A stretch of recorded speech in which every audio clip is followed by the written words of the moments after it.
I ruined my best friend's marriage. I'm 33 and have been best friends with Dylan, also 33, since university. Dylan met a girl called Rebecca when he was 27, and 4 years later, they were married. Dylan's Achilles heel has always been his love of chasing women. He played the field throughout university and his 20s until he met Rebecca. I was surprised that of all my friends, Dylan was the first to settle down with a woman he loved. I figured he must have gotten it out of his system, or so I thought.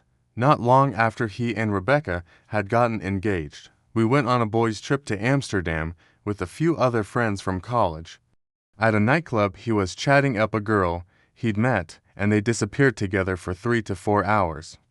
I can't prove it, but I'm almost certain they hooked up. You see, this made it hard to see his relationship with Rebecca in the same light.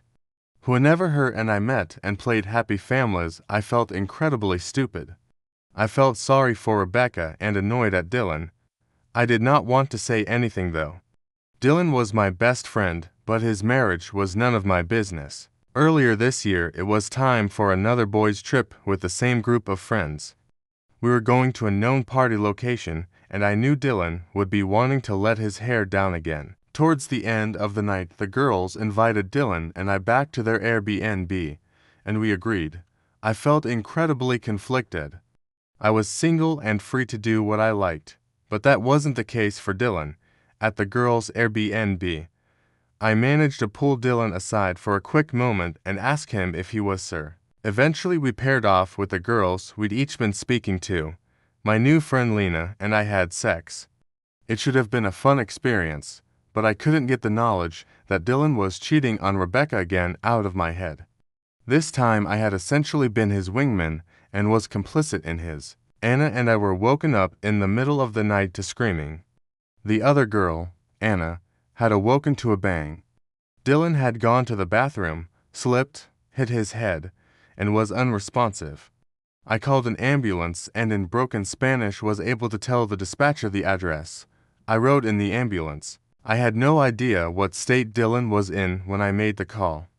There was absolutely no point in lying to Rebecca. The situation was far too dire.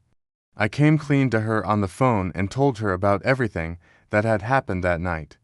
She sobbed, screamed at me down the phone, then tried her best to. Dylan had knocked himself out when he hit his head, but as far as the doctors could tell, he hadn't done himself any serious damage, and after being kept in for monitoring, was discharged from hospital 2 days later. I told him about having come clean to Rebecca. He took the news about as graciously.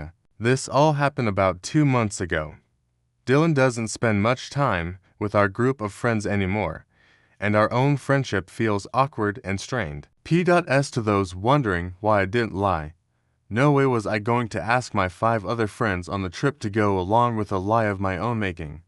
And if Dylan died and a police investigation had taken place, I could have landed myself in deep shit legally.